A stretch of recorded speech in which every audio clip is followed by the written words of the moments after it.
tragic accident that killed Rick Rude wasn't just another wrestling story, it was horrifying. On April 20th, 1999, the wrestling world lost one of its most talented performers in a way that shocked everyone. Heart failure from an accidental overdose of mixed medications. But was it really that simple? The questions that remain unanswered still haunt the wrestling community today.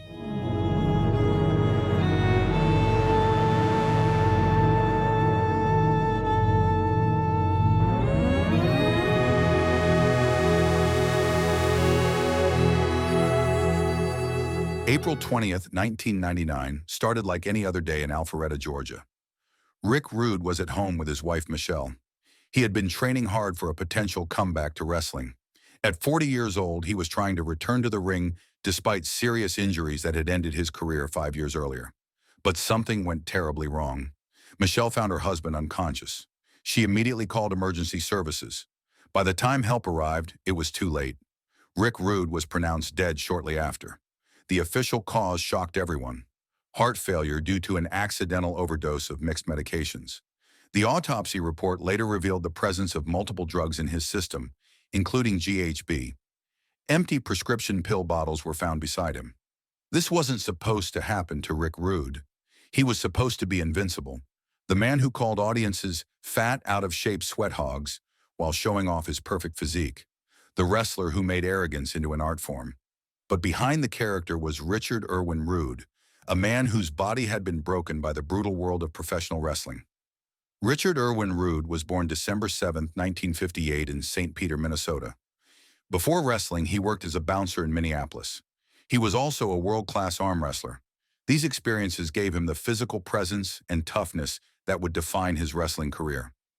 In 1982, he began training under Eddie Sharkey, a respected trainer who also worked with the Road Warriors and Bob Backlund. Sharkey's training was intense and professional. It created what became known as the Robbinsdale Crew. This group included future stars like Mr. Perfect. The training gave Rude a level of polish that most wrestlers didn't have. He could work at an elite level from day one. This wasn't the casual training of earlier wrestling eras. This was serious preparation for a brutal business. By 1984, the ravishing Rick Rude character was fully formed. Rude began collecting championships across regional territories. He won titles in championship wrestling from Florida and world-class championship wrestling.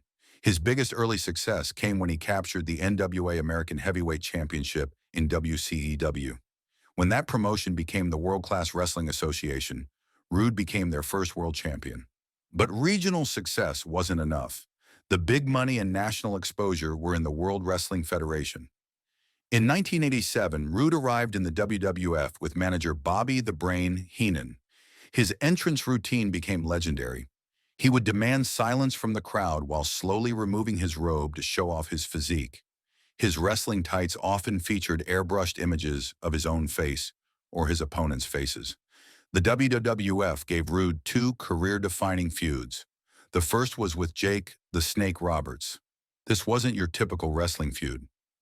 Rude invited a woman from the audience into the ring, not knowing she was Roberts' real wife, Cheryl.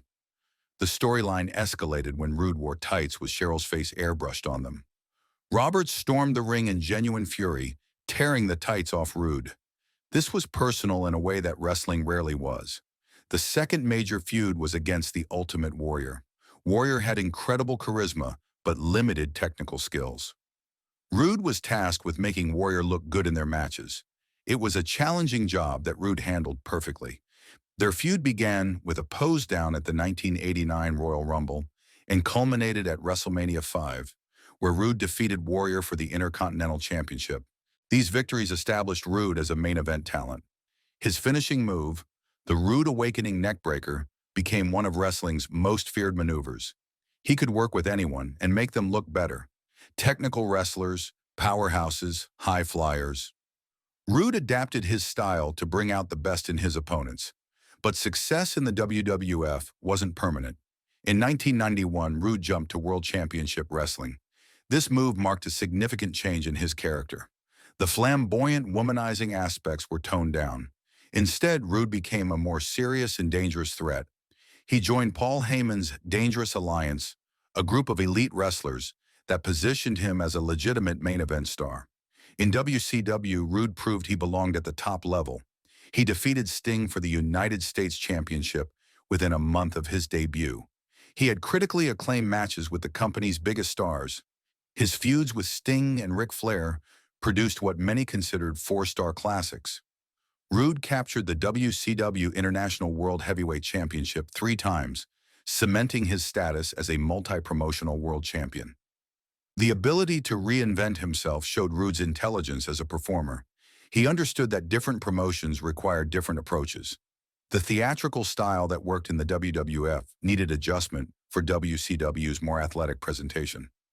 Rude made these changes seamlessly, staying relevant across different wrestling environments. But everything changed in 1994.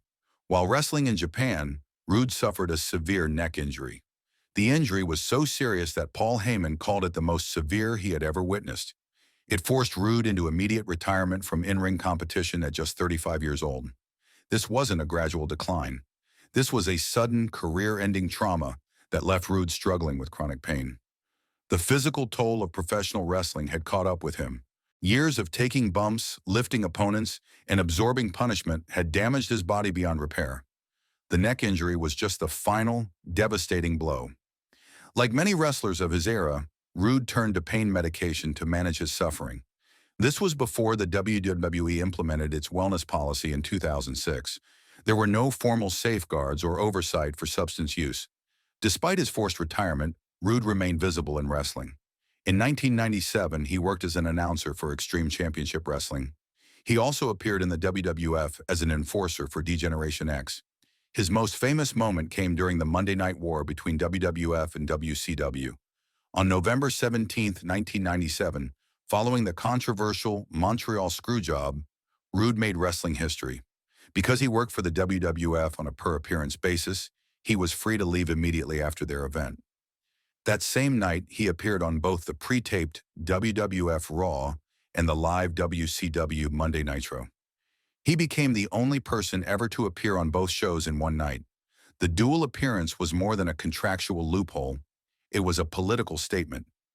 By joining WCW's New World Order that night, Rude showed loyalty to his friend Bret Hart and protested the WWF's actions. This demonstrated the principled man behind the arrogant character. Backstage, wrestlers knew Rude as honorable and loyal, completely different from his on-screen persona. But the physical problems never went away. The pain from his neck injury required constant management. The medications that helped him function also created new dangers. By early 1999, Rude was training for a potential comeback. At 40 years old, with a damaged neck, he was pushing his body to return to the ring. The physical and mental strain was enormous. The training regimen was intense. Rude was determined to prove he could still compete at the highest level. But his body wasn't the same machine it had been in his prime.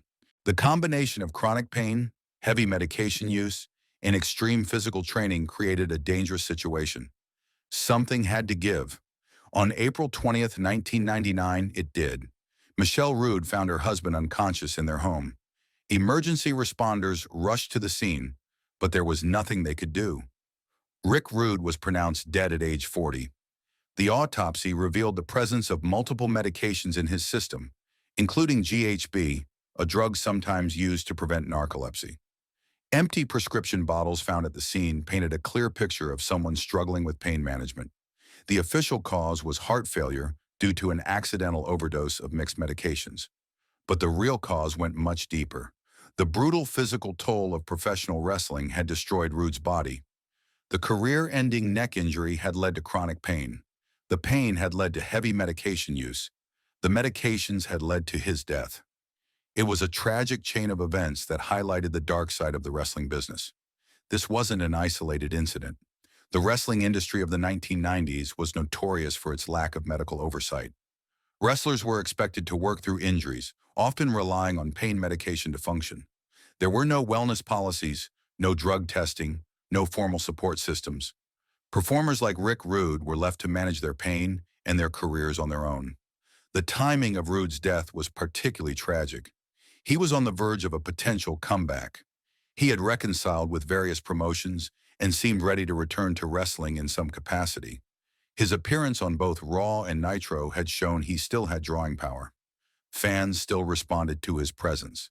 There was money to be made and stories to tell, but his body couldn't handle the demands anymore. The years of punishment had accumulated into problems that couldn't be solved with more training or better medication management. The neck injury that ended his career had started a countdown that ended in Alpharetta on that April morning. The wrestling community was shocked by the news. Rude had been a respected figure backstage, known for his professionalism and loyalty.